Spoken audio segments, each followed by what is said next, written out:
We learned a lot, frankly, from the Rocket League team as we were just working on cross-network play, right? And they came to us and said, hey, for these kind of games that do well on a lot of platforms but aren't selling 20 million units on each platform, having these segmented shards of players doesn't make it great for matchmaking.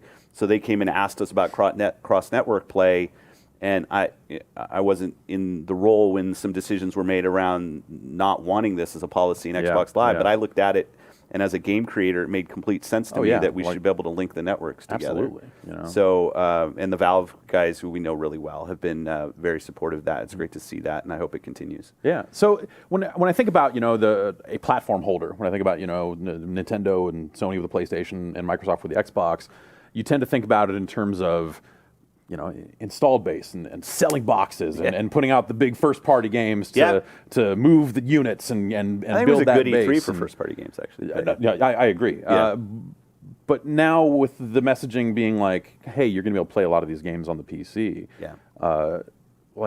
that just seems like such a fundamental shift. I mean, not only, a lot of things are changing, right? I mean, Sony's obviously working on what it's working on. Yeah. And, we're... They invited me over. I played the PSVR games today. I had a good time with them. Yeah. But they have their kind of upgraded hardware. Oh yeah. As long as well as Neo. Yeah, Neo. Yeah. It's just it just rolls right off the tongue. I feel like this E3 Morpheus, is like Neo. Yeah, this E3 is like battle of the project code names. Like Scorpio versus Neo. Scorpio sounds like dude with stubble, eye patch. Scorpio. Like it's just a great. It's a good code name. It's a great code name. We got that right. Everything else, no. But I guess, it really feels like everything is kind of on the table again with regards to that. It's like we're not waiting for the full cycle to complete to roll out new hardware that is not compatible with the old hardware and all this other stuff. So what does your role then become in a world where maybe just selling boxes, physical Xboxes, isn't as important anymore? Yeah, I love that. I mean, just listening to you go through the thought process, because it's the same thought process we've been going through. When we talk about the health of the Xbox business right now, we talk about this thing called monthly active users. Right. And I know I get a lot of snark back that I'm just trying to dodge an install base number versus install base number with PlayStation 4. I don't think anybody with a calculator can kind of figure out they've sold more consoles than we have. Yeah. But when I think about the health of our business, it's how many people are playing games, connecting, buying games, obviously from a business standpoint. And I'll get the Twitter comments of thanks for putting all your games on PC. Now I don't have to buy one of your Xbox Ones. Yeah, and they think that's coming off as snide, but like I they figured out you're a like, hole in my strategy. You're like, no, yes, Dang, exactly, I hadn't thought of it. And I'm kind of more of the sentiment, thanks for playing our games. And I think the experience of playing on a console, there's some uniqueness in that in terms of I hit a button, a nice little sound plays, it comes up, it boots into a UI that's meant to be controlled with a controller. Right. It's usually on my television 10 feet away from me or so, and that's a different experience, not better or worse than playing on a PC. It's just a different experience. And as Microsoft, obviously, we care a ton about Windows, and gaming on Windows is something that my team is very focused on now.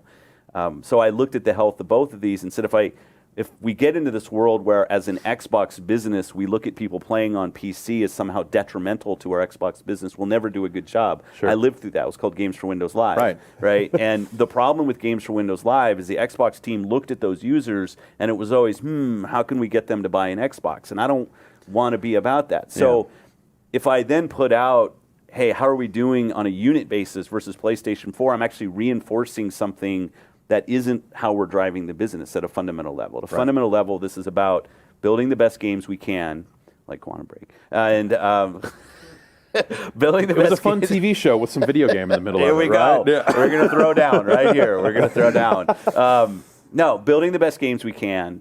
And I loved our lineup this year. We had 4 big games that are coming with obviously Forza and Gears and Dead Rising, and our indie lineup is very strong. Recore is coming as well.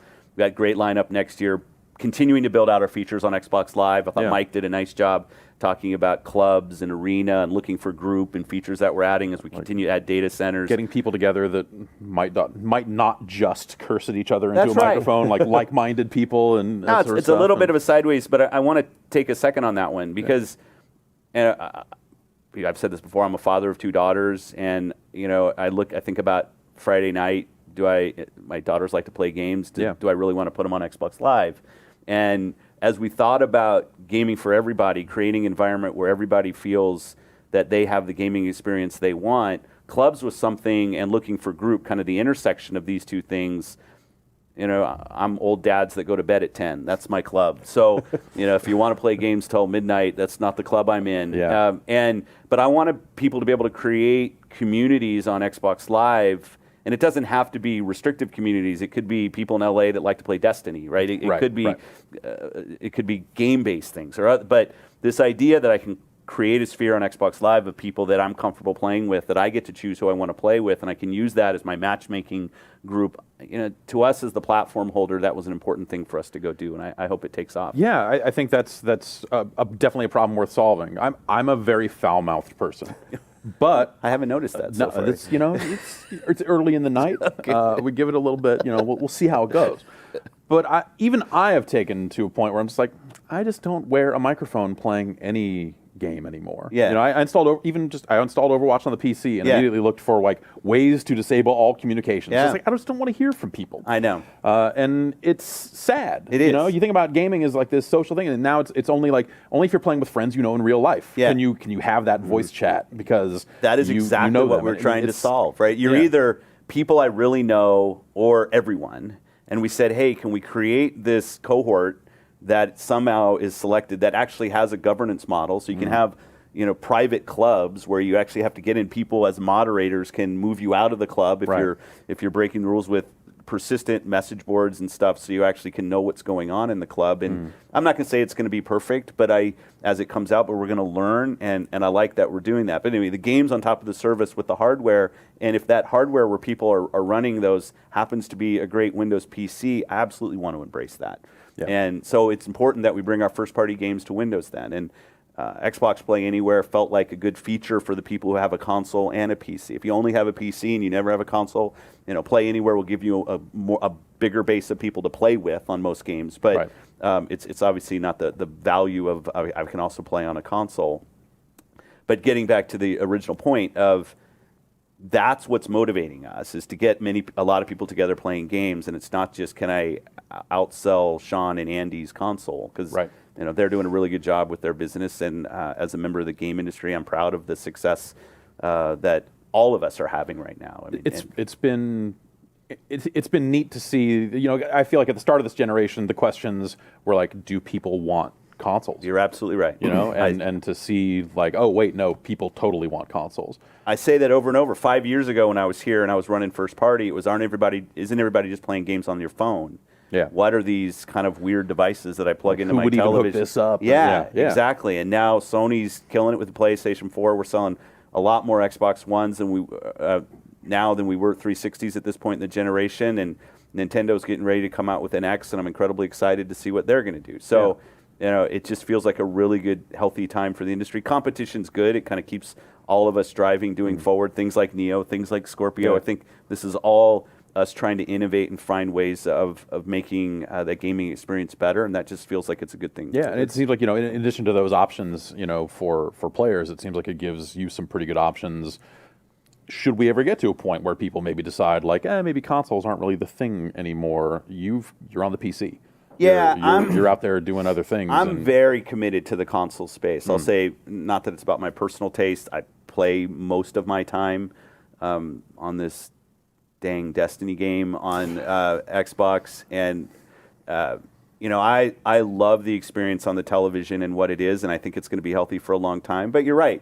This lets the customer choose if they want to take a PC and plug it into their television and have it act like a console. Like Origin does a really nice job making a lot of the PCs that are the kind of that form factor that I want in my family. But it's one of the reasons we added Bluetooth to our new controller. Right, yeah. Because we said, hey, and that's the one that sold with the Xbox One S is and the customization line that we've with Design Labs. These are all Bluetooth that can bind to your PC or using the Xbox wireless, so you can use the same control back and forth.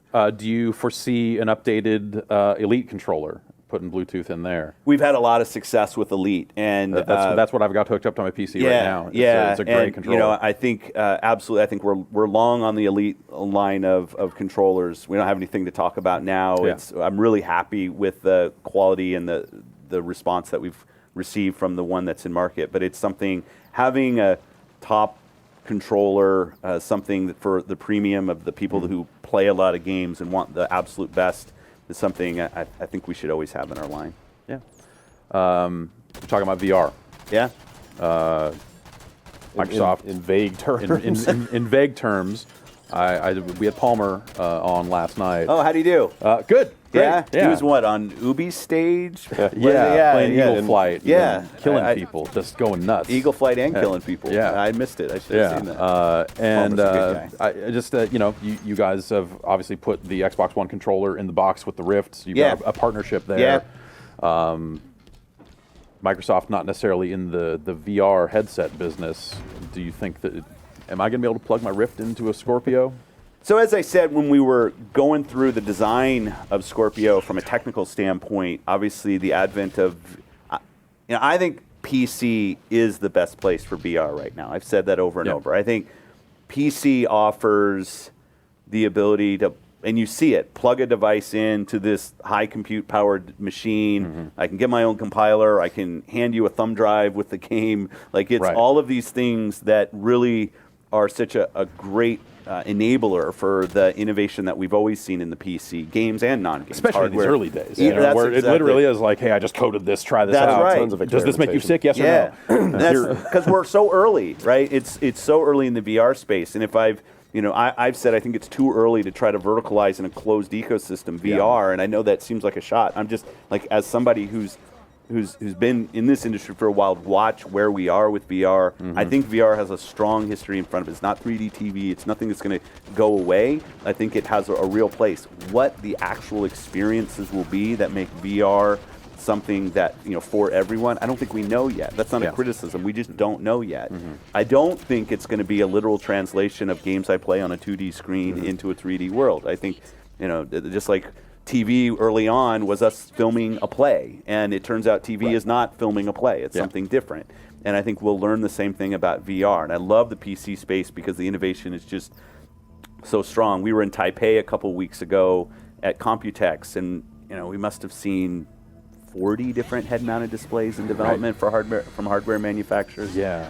And we introduced the notion of Windows holographic that we built for HoloLens is now in Windows, so any of those hardware manufacturers can just tap use into that. Yeah, so they don't have to go write Cool. their own API. It's just built in. There's nothing that we do. Just go, because we love the innovation that we want to see in software and hardware, frankly. I think both. So when we designed Scorpio, I'm watching what's happening on Windows. We're talking to Oculus. We're talking to Valve all the time about what's going on in HTC, all these guys at Computex. We don't have anything to say right now about what's going to happen with VR on Scorpio, but it was designed to be a high-fidelity VR box. The 6 teraflops is from talking to people like Todd about Fallout VR and what he needed. It seemed like a good console-like spec for that level of functionality, and we'll have more to say. I feel like Fallout could use all the power it can get on on any device. On any device, right? Just throw as much hardware as you can. Exactly. And for these, you talked about comfort level and stuff. We know that frame rate's important there. Sure. PC is just such a great spot for that. The fact that our Xbox One line actually at its core is running on Windows 10 definitely gives us some ability to watch what's going on in the PC space and at the right time lock on something that we think will be appropriate for console and Scorpio. And I think you'll hear more from us in the future about that. A lot of this stuff seems like a long time coming, I guess, but it was only that spring showcase when there was out there kind of talking about UWP and some of the existing limitations of games running on that platform. We back have then. more work It sounds to do like, there. Yeah, but it sounds like that's you are working to address that stuff. We are. I think early with UWP, there was some concern, and there's still some concern. I talk to my friend Mr. Sweeney all the time. There's still definitely concern that UWP and our store are somehow linked in a way that is nefarious. And it's not. We showed it build the ability to basically double-click on an Apex on a desktop and have a UWP installed on a PC with no store interaction at all. Yeah. We want to enable UWP on console. We showed how that's coming with apps and the ability to turn your Xbox into a dev kit just with a couple clicks. But we're early, and the feedback is great. Even us launching things in our own Windows store, they all haven't gone swimmingly, right? Some of them have gone well. Yeah. Forza did well. Quantum wasn't our best PC release. KI did well on PC. I'd say Gears Ultimate Edition was okay. We definitely learned there. Things like VSync, the G-Sync, FreeSync work that we're trying to do, overlays, talking to the manufacturer, to the developers of overlays about how things need to work. Unbounded frame rate. These are all things you never have to think about with a console. No. It's just like, we got this closed box, it's fine, we're good. But we're in on this, and it's funny. Rod bought me this T-shirt that says we're building PC games again, and it's that's when you know you've been around for a while. That's right. Rod and I have worked together for quite a while, but I love it, right? And it does. The two ecosystems learn from one another. We've probably all been around when Egghead was there, and you'd go buy your PC games, and then when that whole retail segment went away, it was like, okay, the death of PC gaming, and these guys in Bellevue built this thing called Steam and kind of kept it going. And now, what's a AAA game that comes out that's not from a first party that doesn't ship on PC and doing stuff like it? PC is incredibly healthy. Yeah. And I think making sure that console and PC, for so many of these great franchises that we see the third party shipping, and for us on first party, are shipping on both platforms, making sure that there's as much overlap for the developers possible. Because the idea that I finish my console game and I throw it over to somebody else to port it to PC, especially since so many of these games are service-based, just really create, now I've got these two code bases that don't really meet anywhere, and I'm supporting both of them. Patches are out of sync, and it's just, we want to go and tackle that problem and try to make development of both PC and console games a little better.